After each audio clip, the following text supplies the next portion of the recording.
কাকে কিভাবে চেনা যাবে?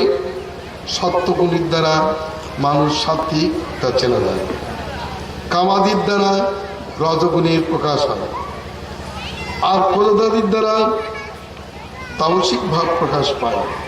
যে ব্যক্তি নিরপেক্ষভাবে আমাকে ভজন করে ফলাকাঙ্ক্ষাযুক্ত সে ব্যক্তি সাত্ত্বিক, আর কামনা বাসনা করে আমার ভজন করে সে ব্যক্তি রাজসিক, পরের হিংসার জন্য আমার ভজন করে সে ব্যক্তি তামসিক। দাঁড়া, ওকে দেখে নেবো আমি। হরে কৃষ্ণ হরে কৃষ্ণ কৃষ্ণ কৃষ্ণ হরে রাম রাম রাম হরে রাম।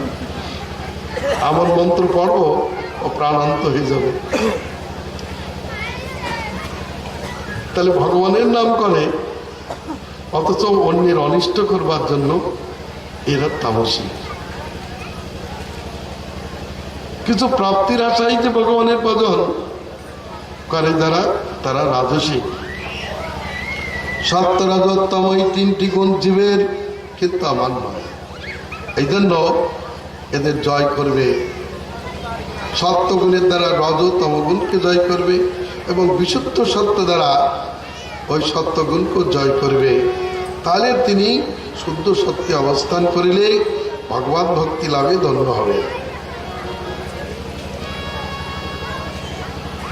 ভগবান জগৎকে সৃষ্টি করেছেন, আমরাও ভগবানের ভজন না করলে দোষ হয়। এই বুদ্ধিতে যে ভক্তি করা হয়, যারা ভক্তি করে তারা সত্য প্রকৃতি। আবার বলিতেছেন, সত্যগুণের উদয় হলে দেবতাদের বল বৃদ্ধি পায়, রজগুণের উদয় হলে অসুরদের বল বৃদ্ধি পায়, তমগুণের উদয় হলে যক্ষ রাক্ষসদের বল বৃদ্ধি পায়, সত্যগুণে জাগরণ, রজগুণে স্বপ্ন, তমগুণে তন্দ্রা, আর নির্গুণে আমার প্রতি ভক্তি যোগ। এখানে একটা বিশেষ বলছেন, তাই বলেছেন তিনটি গুণের কথা, এখানে চারটি গুণের কথা বলিতেছেন। যারা সত্যগুণ বিশিষ্ট তারা ঊর্ধ্বগতি প্রাপ্ত হয়, রজগুণ বিশিষ্ট তারা এই ভূলোকে গতি প্রাপ্ত হয়, যারা তমগুণ বিশিষ্ট তারা অধোগতি প্রাপ্ত হয়, আর যারা নির্গুণ বিশিষ্ট তারা আমার ধাম প্রাপ্ত হয়। সত্যগুণে উদয়কালে মৃত্যু হলে ঊর্ধ্বগতি, রজগুণের উদয়কালে মৃত্যু হলেই নরলোকে গতি, তমগুণের উদয়কালে মৃত্যু হলে নরকগতি, আর নির্গুণের উদয়কালে মৃত্যু হলে আমার ধামে গতি হয়ে থাকে। আমাকে যে সমর্পণ ফলার্পণ তা সাত্ত্বিক, আর কর্মসংকল্প করে যে ফলার্পণ করায় তাই রাজসিক, হিংসাদি দ্বারা যা কিছু করা হয় তা তামসিক, আমার পিতার্থী যে সমর্পণ তাই নির্গুণ। সন্নিবেশ স্পষ্ট করে বলিতেছেন,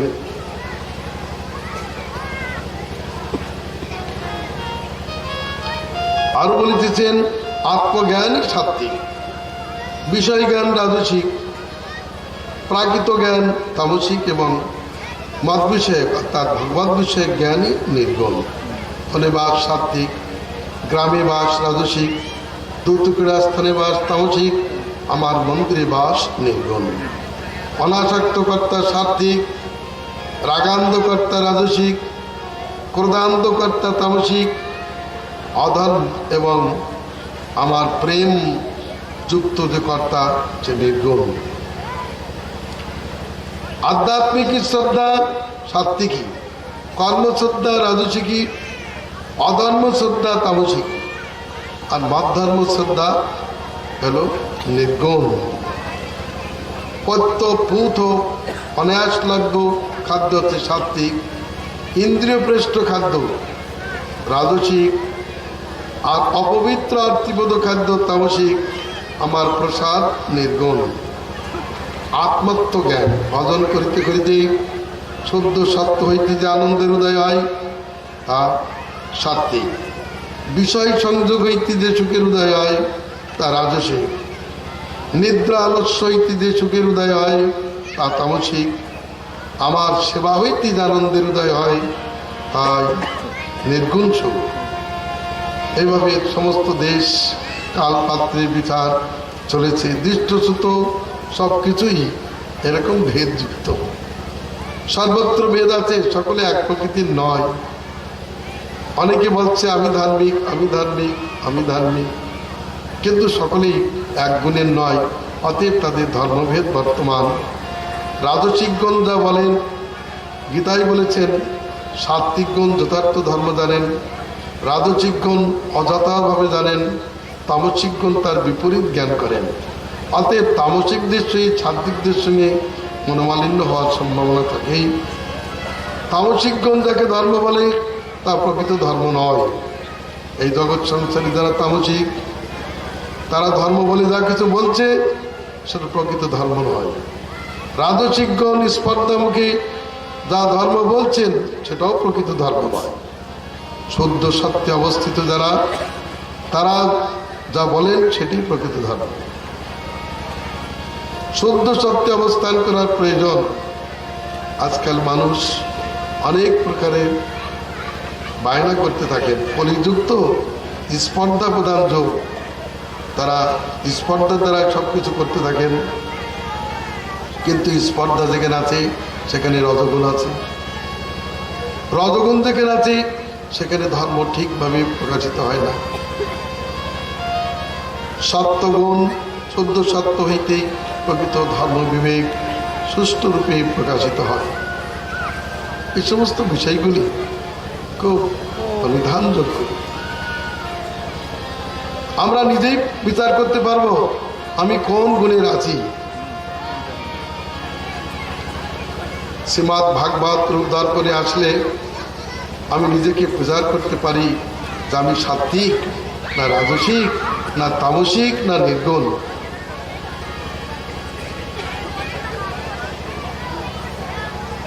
বলে এত কথার কি প্রয়োজন?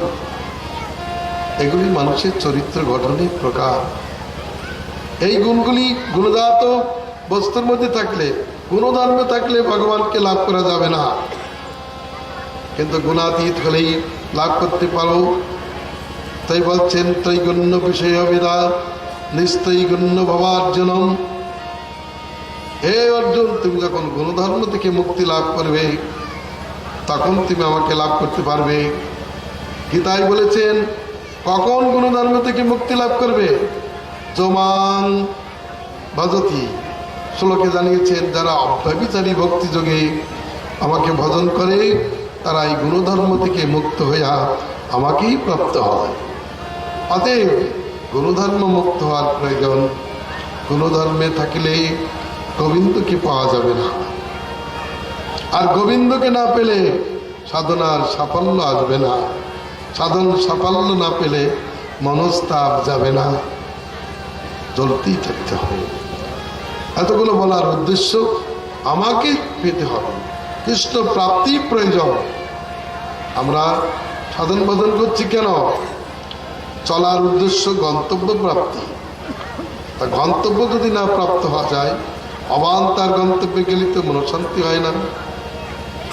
অতএব গুণধর্ম থেকে মুক্ত হয়ে নির্গুণতা প্রাপ্ত হতে হবে। এর জন্য একমাত্র ভক্তি মানুষকে নির্গুণ করতে পারে। ভক্তি গুণধর্ম থেকে মুক্ত করে তাকে শুদ্ধ করে ভগবানের কাছে পৌঁছে দেন। অতএব উদ্ধব, তুমি এই গুণধর্ম থেকে মুক্ত হয়ে আমাকেই প্রাপ্ত হও। আমার প্রাপ্তি প্রয়োজন। সমস্ত সাধনের সার কথা আমাতেই প্রেম লাভ। ইষ্টেন পুত্তম তপসা পুত্তেন তপসা যজ্ঞৈ দানৈ যোগৈ সমাধিনাং রাদ্ধং নিঃশ্রেয়সাং পুংসাং মৎপ্রীতিস্তত্ত্ববিন্মতম। দান যোগ সমাধি যত প্রকার সাধন ভজন আছে, ওই সমস্ত সাধন ভজনের সার কথা আমাতে প্রীতি লাভ। আমাতে প্রীতি লাভ করিলে মানুষ গুণধর্ম থেকে মুক্ত হয়। গুণধর্ম পরিত্যাগ করিয়া অব্যভিচারী ভক্তিযোগ প্রাপ্ত হোক। ব্যভিচারী ভক্তি দ্বারা ভগবত প্রাপ্তি হয় না, এই জগৎ থেকে মুক্তি হয় না। অতএব হে উদ্ধব, তুমি সর্বতভাবেই এই ব্যভিচার ধর্ম থেকে মুক্ত হয়ে অব্যভিচারী ভক্তি যোগ প্রাপ্ত হও।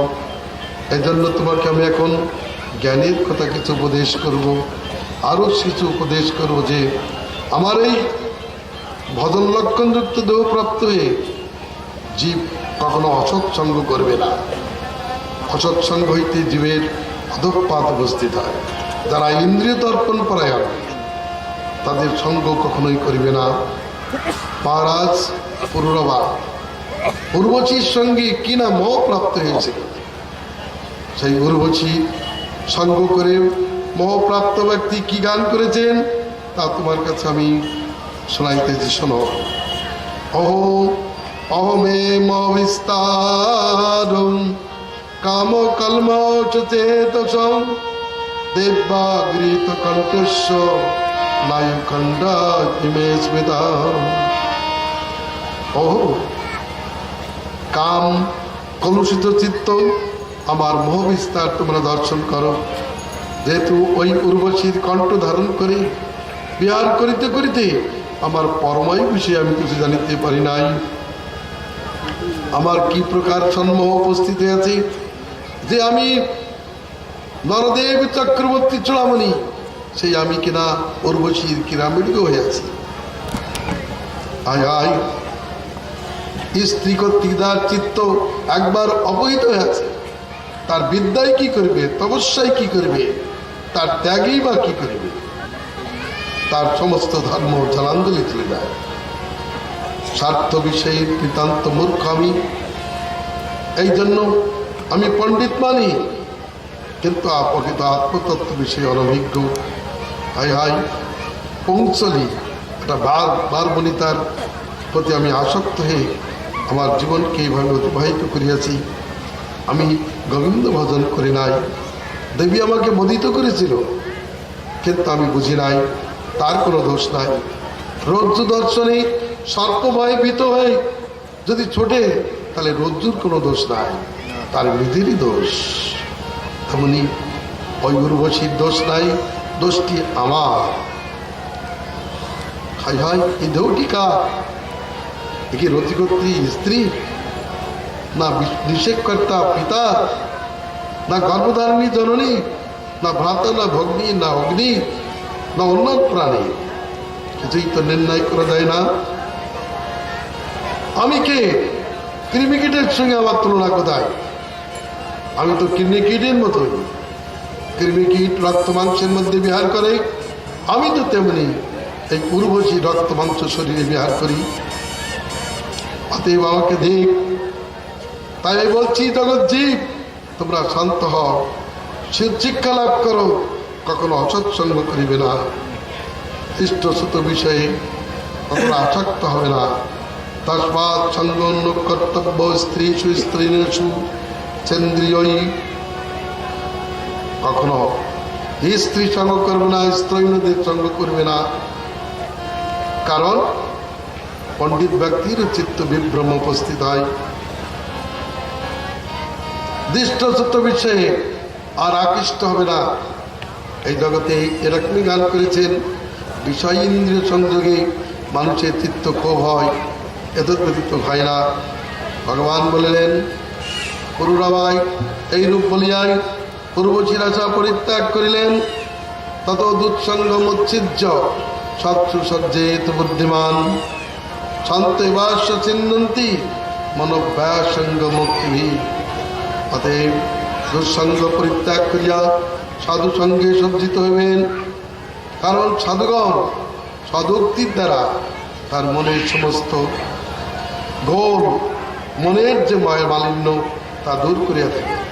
সাধুকে অনপেক্ষ মার্গত চিত্ত প্রশান্তাত্মা সমদর্শী নির্মম নিরহংকার। কোথাও তাদের মমতা নাই, কোথাও তাদের অহংকার নাই। তারা দ্বন্দ্ব ধর্ম থেকে মুক্ত। তারা যে ভাগবত কথা গান করে, তাদের সন্নিধানে থাকিয়া ওই ভাগবত কথা শ্রবণ করিলেই ধীরে ধীরে মানুষের মোহ কলমশ বিগলিত হয় এবং ভগবানের ভক্তি যোগ লাভ হয়। মাৎপরা শ্রদ্ধানস্য ভক্তিং বেন্দন্তি তে ময়ি।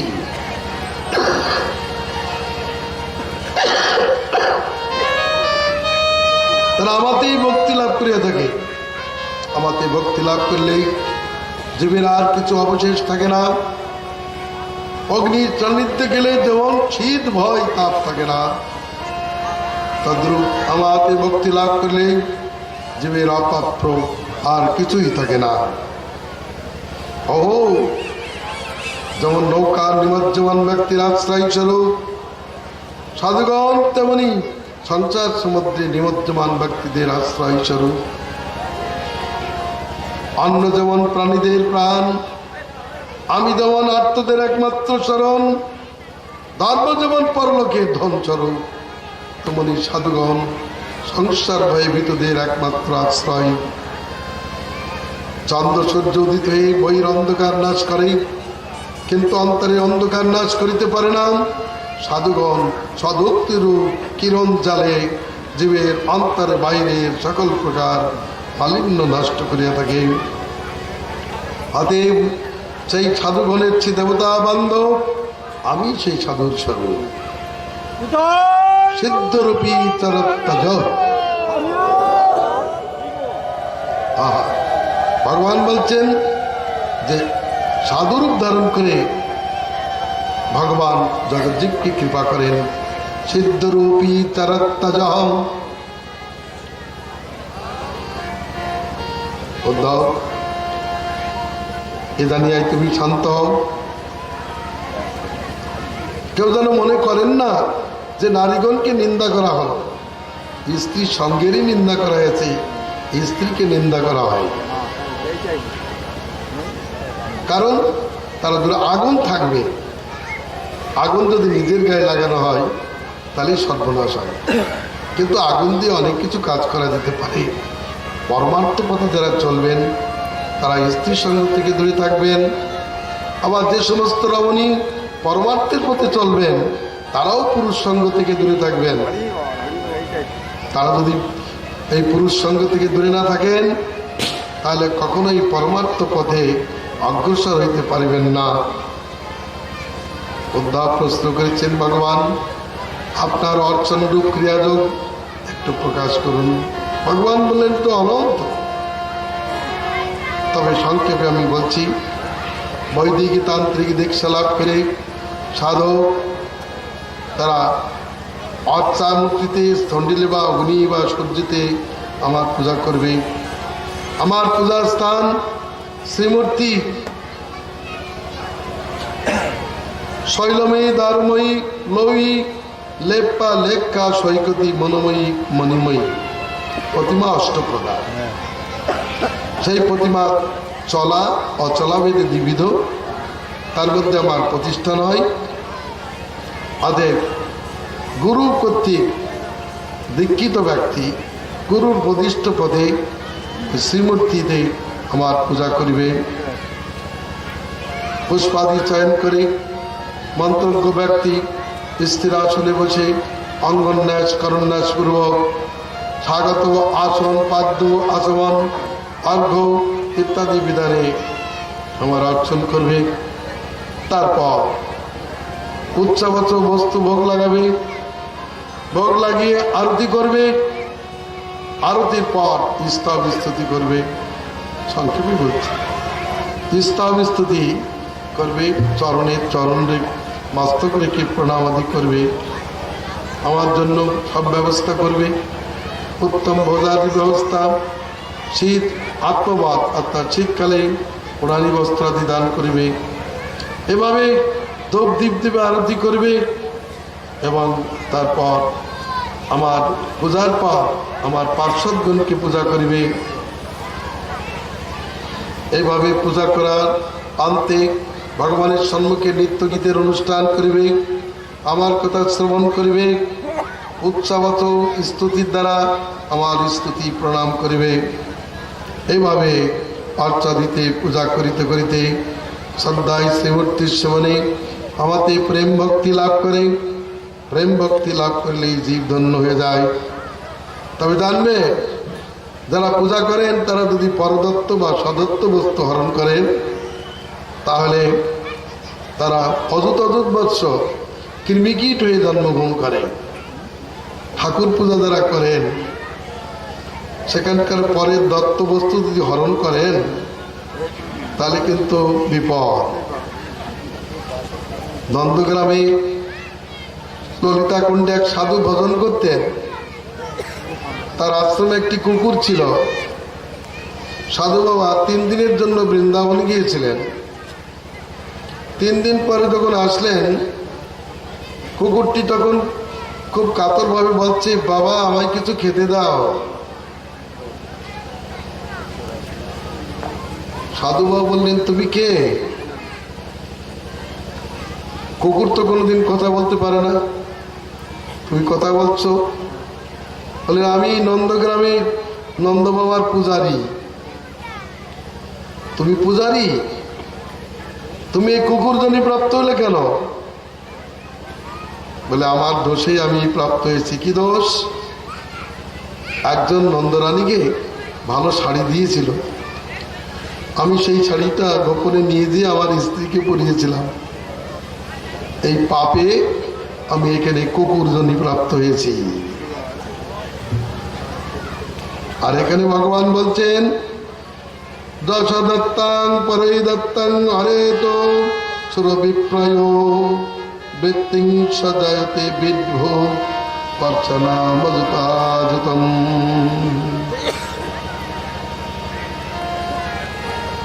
অর্চনের দ্বারা ভগবানকে লাভ করা যায়। চৈতন্যদেব বলেছেন যে সাধু সঙ্গ, নাম কীর্তন, ভাগবত শ্রবণ, মথুরাবাস, শ্রদ্ধায় শ্রীমূর্তির সেবন, এই 5-এর অল্প সঙ্গে হয় কৃষ্ণ প্রেমোদয়।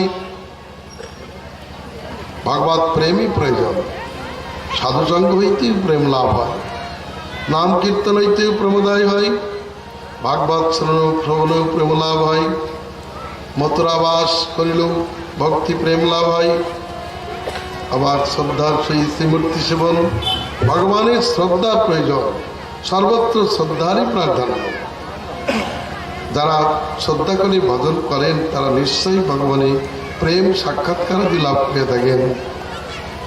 আলোয়ারনাথের পুত্র বালক হলেও তিনি ভগবানের সঙ্গে কথা বলেছেন, তাকে পায়েস খাইয়েছেন। শ্রীমূর্তির সম্বন্ধে অনেকের অনেক প্রকার ধারণা।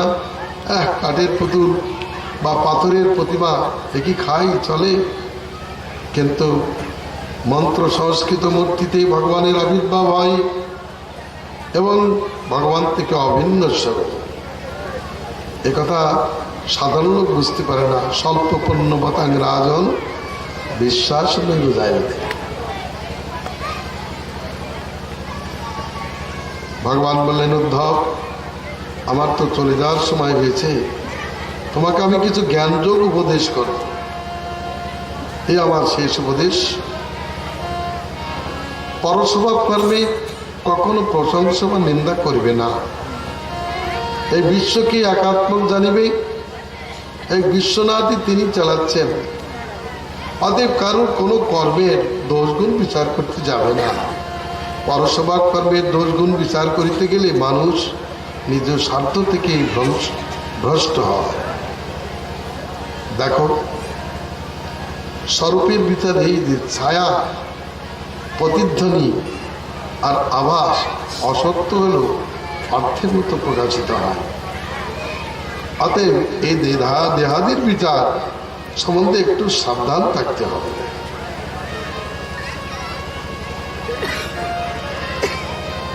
স্বপ্নরূপা মায়াকেই প্রাপ্ত হয় জীব, আর মন নির্দিষ্ট হলে মৃত্যু তুল্য সুশক্তি দশা উপস্থিত হয়।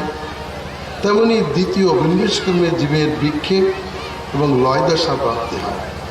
দ্বৈত মাত্রই অসৎ, অসৎ বস্তু ভালো মন্দ বিচার করে লাভ নাই। একটি মৃত, তার চোখটা ভালো আছে, তার চরণটি ভালো নয়, বিচার করে কোনো লাভ নাই। যা বাক্য দ্বারা উক্ত হয়, মন দ্বারা যা চিন্তিত হয়, যা শরীর দ্বারা বিচিত্ত হয়, তা সবই মিথ্যা মাত্র জানিবে। ছায়া প্রতিধ্বনি আওয়াজ, এরা মিথ্যা হয়েও যেমন অর্থসাধক, সেইরূপ দেহাদি মিথ্যা মায়াকল্পিত হইল, তা বদ্ধজীবকে মৃত্যু ভয়াদি প্রদান করে। ঈশ্বরাত্মা হরি জগৎকে সৃষ্টি পালন সংহার করেন। তার সৃষ্ট কোনো বস্তু তদরিক্ত নহে, তাতেই বর্তমান। যেমন কুণ্ডলে সোনায় আছে, সোনা হইতে কুণ্ডল হয়, কুণ্ডল সোনা হইতে পৃথক নয়। ভগবান বলেছেন বহুশ্যাং প্রজারই, আমি বহু হইতে প্রকাশ ইচ্ছা করিয়া বহুরূপে প্রকাশিত আছি। দুধের প্রতি কোরাই কোরাই যেমন মাখন থাকে, তদ্রূপ এই বিশ্বের অন্তরে বাহিরে শ্রী ভগবান নিত্যকাল বিদ্যমান। যিনি পূর্বোক্ত তত্ত্ব অবগত হতে পারেন, তিনি কখনো কাউকে নিন্দাও করেন না, কাউকে প্রশংসাও করেন না। যোদ্ধাও তিনি প্রত্যক্ষ অনুমান শ্রুতিবাক্য সে অনুভব দ্বারাই বিশ্বকে বিনাশশীল জানো এবং নিঃসঙ্গভাবেই জগতে বিচারণ করো। উদ্ধব বললেন, ভগবান সংসার কার হয়? জড় পদার্থের হয়, না চেতন আত্মার হয়, না দেহের হয়? ভগবান বললেন, প্রাকৃত দেহেন্দ্রিয় মন প্রাণের অধ্যাসী আত্মাই সংসার দশা প্রাপ্ত হয়। যখন ওই দেহের প্রতি আকৃষ্ট হয়, তখনই সংসার দশে যায়। যার দেহাধ্যাস নাই, তার কোনো সংসার নাই। যেমন স্বপ্নে মিথ্যাগত সর্পদংশনাদি অনর্থভাব অবস্থিত হয়, তদ্রূপ বিষয়ের অবিদ্যমানতা সত্ত্বেও বিষয় চিন্তা ফলে আত্মার সংসার দশা প্রবর্তিত হয়। সুখ দুঃখ ভয় মোহ এসব অহংকারেই দৃষ্ট হয়, কিন্তু আত্মাতে দৃষ্ট হয় না। জন্ম মৃত্যু তাহাতে দৃষ্ট হয়, আত্মাই দৃষ্ট হয় না। এর থেকে সাধনের উপায় আত্ম অনাত্ম বিবেক প্রাপ্ত হয়। বেদ সধর্মচার প্রত্যক্ষ সম্মান উপদেশাধিকারীর সাধন স্বরূপ হবে।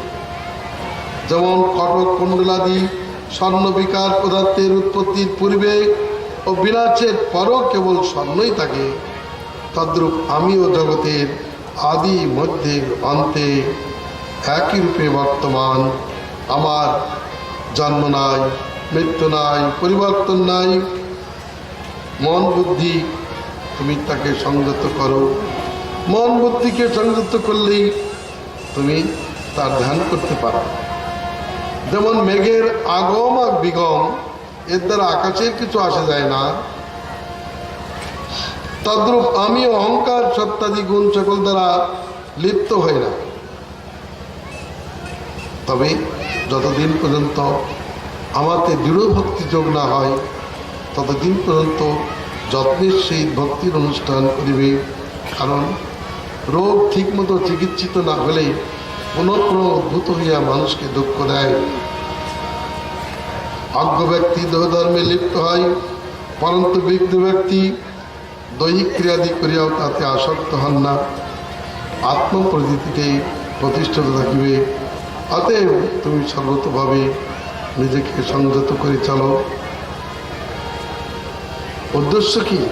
সমস্ত শিক্ষার উদ্দেশ্য এই সমস্ত অনাত্ম বস্তু থেকে মুক্তি, আত্মবস্তুর প্রতি আসক্তি করা।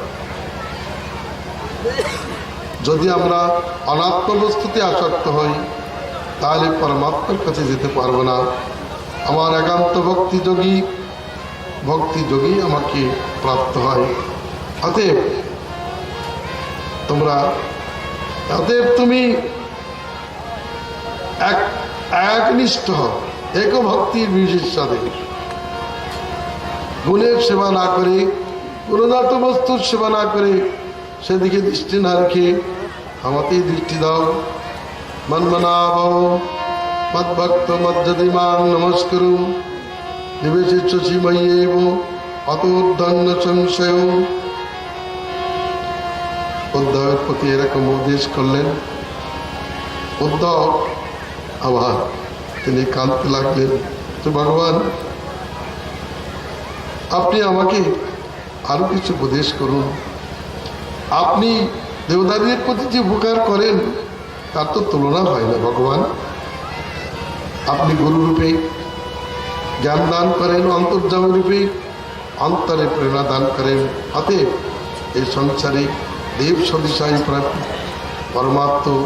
পরমায় প্রাপ্ত জীব আপনার প্রতি কৃতজ্ঞতা প্রকাশ করিয়া সমাপ্ত করিতে পারে না।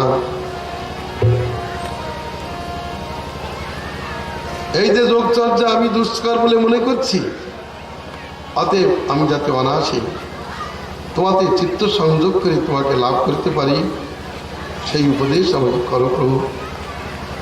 আমি বহু কথা জানতে চাই না, আমি তোমাকেই চাই।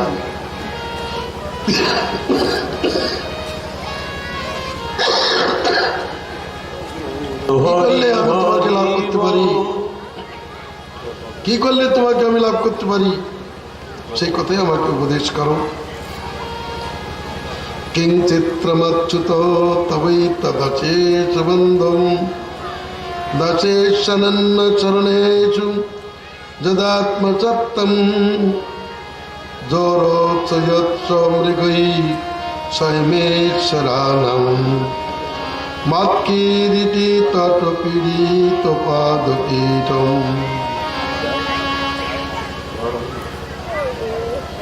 এই কথা বললেই শ্রী ভগবান উদ্ধবকে বললেন, উদ্ধব আমি তোমাকে শেষ উপদেশ দিচ্ছি। শ্রদ্ধার সহিত এই উপদেশ পালন করলে জীব মৃত্যু দুর্জয় মৃত্যুকেও জয় করিয়া থাকে। অন্ততে কথয়িষ্যামি মম ধর্মান সুমঙ্গলান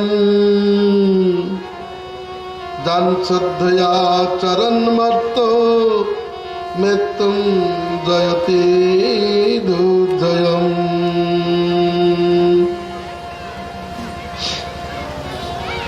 হে উদ্ধব, আমার সুমঙ্গল ধর্ম বিষয়ে তোমাকে উপদেশ করিতেছি।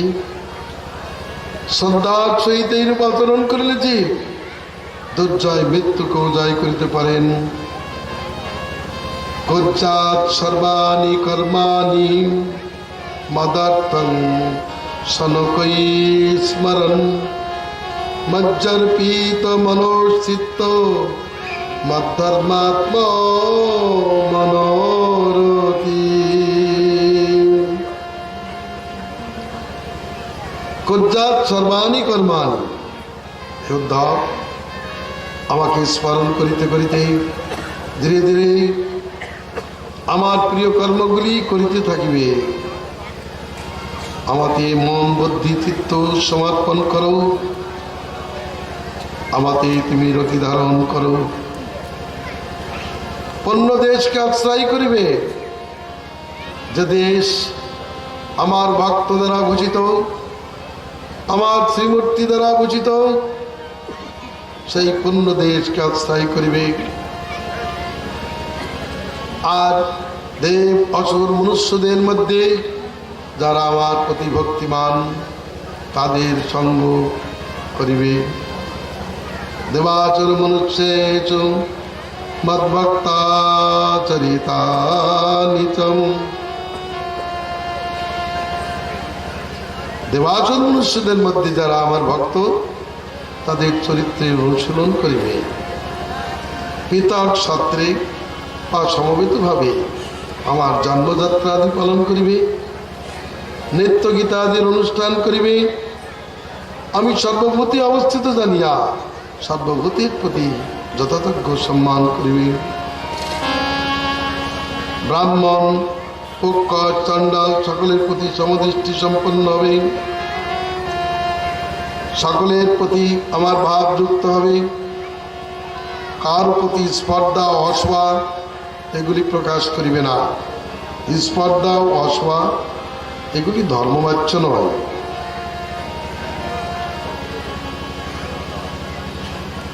আর আমি সর্বভূতি আছি জানিয়া সকলকে দণ্ডবাদ প্রণাম করিবে। যাবৎ সর্বেষু ভূতেষু মদ্ভাবনো জায়তে তাবদেব উপাসিত বাং মনোকায় বৃত্তিভি।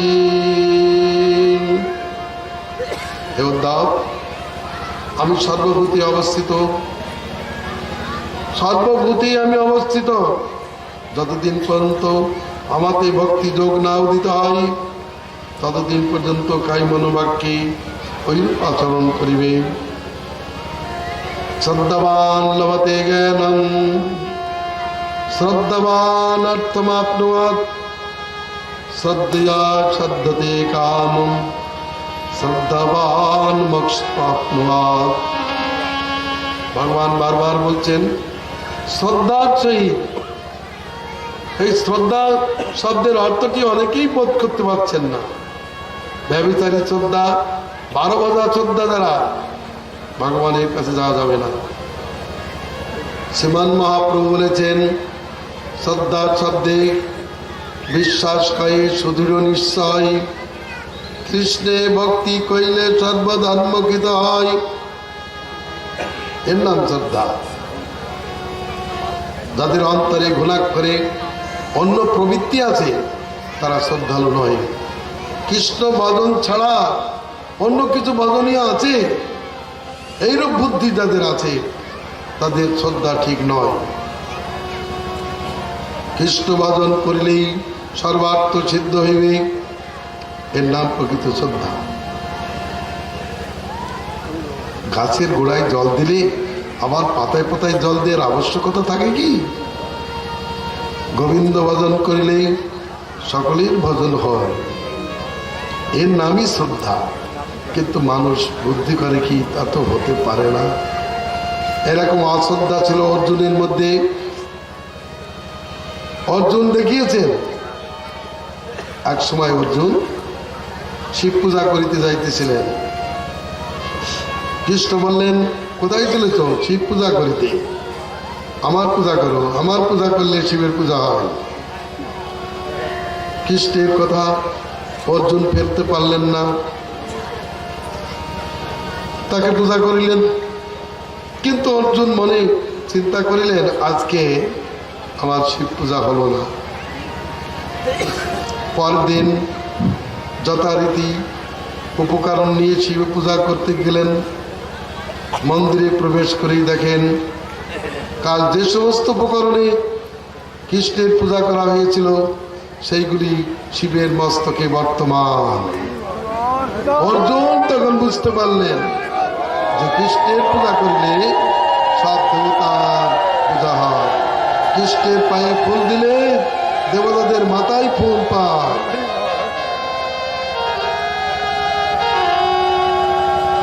অতএব এই শ্রদ্ধা সহকারে ভজন করো,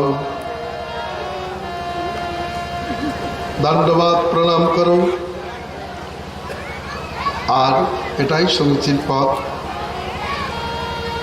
কে উদ্ধব, আমার এই ভাগবত ধর্মে কোনো কর্ম বিনাশ নাই, কোনো প্রত্যব্যয় দোষ নাই, যেহেতু এটা নির্গুণ।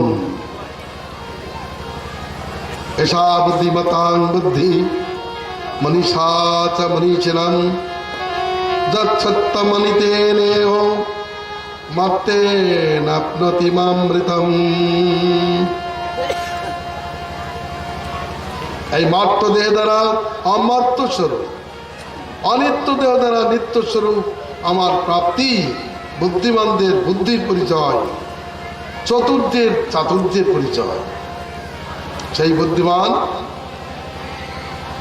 যিনি গোবিন্দকে এই অনিত্য দেহ দ্বারা প্রাপ্ত হতে পারে।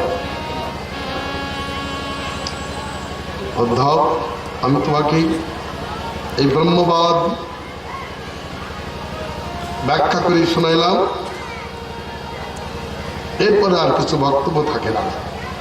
যেমন অমৃত পান করিলেই পানের কোনো অবশেষ থাকে না, তদ্রূপ এই উপদেশ শ্রবণ করলে জীবের আর সতব্য কিছু থাকে না। জয়ে তন্মম ভক্তে চ সম্প্রদত্তাৎ সবুষ্কলম তৎসাং ব্রহ্মদায়স্য দদামাত্মানমাত্মনা।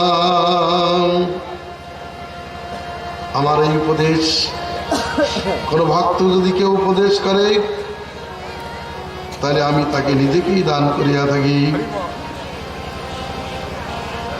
হে উদ্ধব, তুমি কি সম্যক প্রকারে আমার উপদিষ্ট বিষয় ধারণ করিতে পারিয়াছ? তোমার কি মোহ বিগত হইয়াছে? তোমার কি সজ্ঞী আছে? আমি যা উপদেশ করলাম কখনো নাস্তিক, শট, গুরুভক্তিহীন ব্যক্তিকে দান করিবে না, কিন্তু একমাত্র শ্রদ্ধালু গুরুভক্তিবান ইন্দ্রিয় সংযত ব্যক্তিকে দান করিবে। আহা, জ্ঞানে যত কিছু আছে তবে সর্বশেষে তোমাকে বলি, অর্থ যদা ত্যক্ত সমস্ত কর্মা নিবেদিতাত্মা বিচিকিৎসিতমে তদামৃতত্বং প্রতিপত্তমানা ভয়াত্ম ভয়ায় চ কল্পতে বৈ। মারণশীল জীব যদি সমস্ত ধর্মকর্ম পরিত্যাগ করে আমাদের শরণাপন্ন হয় এবং আমার অভিলিখিত কর্মের অনুষ্ঠান করে, তাহলে সে সঙ্গে সঙ্গে অমৃতত্ব লাভ করে, আমার সমান ঐশ্বর্য লাভে ধন্য হয়। এরপরে আর কিছু বক্তব্য নাই। ভগবানের শরণাপত্তির দ্বারাই অমৃত লাভের কথা, আর ভক্তি করিলে যে অমৃত লাভ হয় এ বিষয়ে আর কিছু বক্তব্যই নাই। ভাগবত ধর্মের এই শ্রেষ্ঠতা, ভাগবত ধর্ম এতই শ্রেষ্ঠ যে ভগবান একে সারাচার করিয়া তুলিয়াছেন। সুখদেব গোস্বামী পাঠ করিলেন, ভগবান এই রূপ উপদেশ করিয়া নীরব হইলে উদ্ধবৎসপূর্ণ লোচনে বদ্ধ করে শ্রীকৃষ্ণের চরণ যুগলে প্রণাম করিয়া বলিতে লাগিলেন, জয় জয় প্রেম ধাম গোবিন্দ, জয় জয় প্রেম ধাম গোবিন্দ, জগজন রঞ্জন লীলা কন্দ, জগজন রঞ্জন লীলা কন্দ, জয় জয় প্রেম ধাম গোবিন্দ, জয় জয় প্রেম ধাম গোবিন্দ, গোপীজন বল্লভ কুঞ্জ বিহারী, গোপীজন বল্লভ কুঞ্জ বিহারী, পীতাম্বর জয় প্রেম পূজারী, পীতাম্বর জয় প্রেম পূজারী, প্রতিপদে অবিরাম প্রসঙ্গ, প্রতিপদে অবিরাম প্রসঙ্গ, প্রতিপদে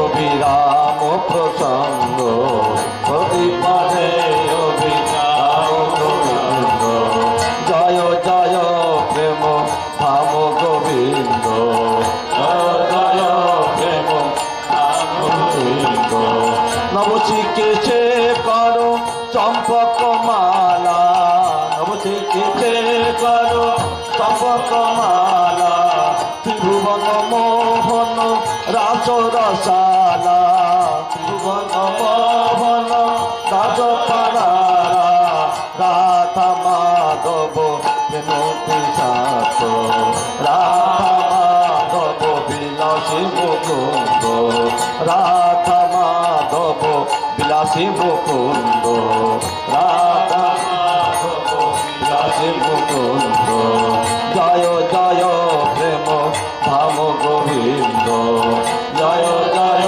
প্রেম ধাম গোবিন্দ, জয় জয় প্রেম ধাম গোবিন্দ, জয় জয় প্রেম ধাম গোবিন্দ, বঙ্কিম সুন্দর নবঘন শ্যাম, বঙ্কিম সুন্দর আর বঙ্কিম সুন্দর নবঘন শ্যাম, বঙ্কিম সুন্দর নবঘন শ্যাম, সেবক বৎসল নয়ন বিরাম,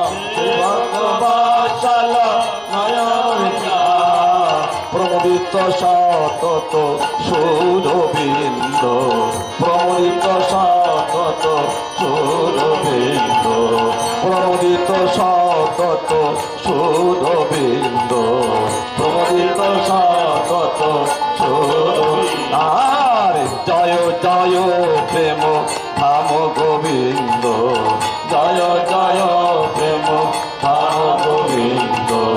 বৃন্দাবন মে বাসো দিजे, বৃন্দাবন মে বাসো দিजे, বৃন্দাবন মে বাসো দিजे, বৃন্দাবন মে বাসো দিजे। নিজ নিকট পার দাস কি দিए, নিজ নিকট পার দাস কি মে দিনহীন দাস গোবিন্দ, দাস গোবিন্দ। জয় জয় প্রেম ধাম গোবিন্দ, জয় জয় প্রেম ধাম গোবিন্দ, জয় জয় প্রেম ধাম গোবিন্দ, জয় জয় প্রেম ধাম গোবিন্দ।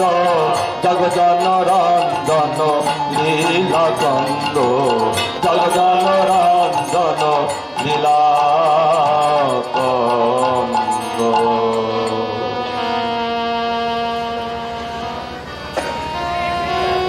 ভগবৎ বাক্য শ্রবণ করে উদ্ধব বাধ্য করে বলিতে লাগলেন,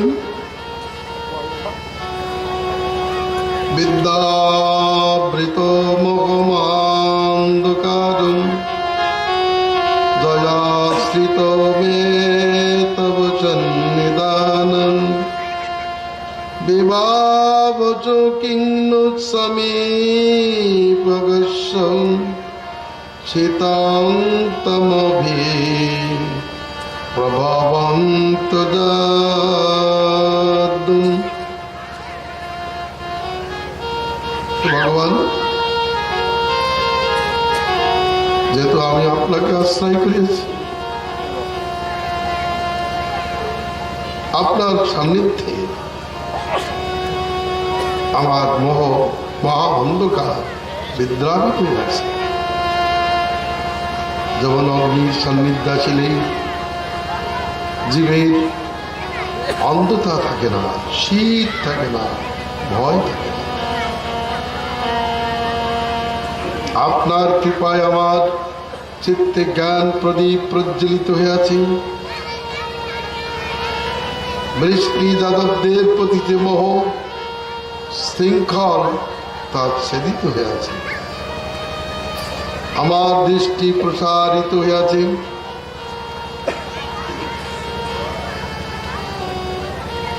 অতএব প্রসারিত দৃষ্টি বিবৃদ্ধেতয়া সময়াত্ম সুবোধহেতিনম। আপনার কৃপা খড়গের দ্বারা আমার মোহবন্ধ ছেদিত হয়েছে। অত নমস্তে নমস্তুতে মহাযোগিন প্রপন্ন মনুষ্যাদিমং যতত চরণাম্বুজে রতি সাধনকায়িনী।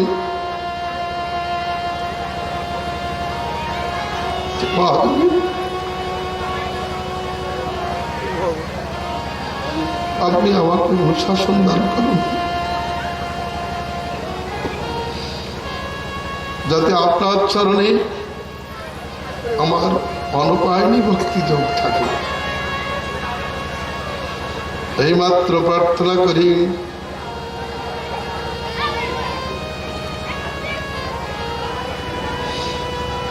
শ্রী ভগবান বলিলেন, উদ্ধব, তুমি এখান থেকে আমার অতি প্রিয় বদ্রিকাশ্রমে চলে যাও। আমার পদোদ্ভূত গঙ্গা জলে স্নান করে পবিত্র হয়ে দ্বন্দ্ব সহিষ্ণু হয়ে সেখানে মৎকথিত ধর্মের আলোচনা করতে থাকো। ভজন করো তিতিক্ষবে আমার অনুশিক্ষিত বিষয় অনুসরণ করিতে করিতে অন্তিমে তুমি আমাকেই প্রাপ্ত হইবে। অতি প্রজ্ঞাগত স্থিৎস মামে বৎসসি তত পরম। কিন্তু সুখদেব গোস্বামী পাদ বললেন,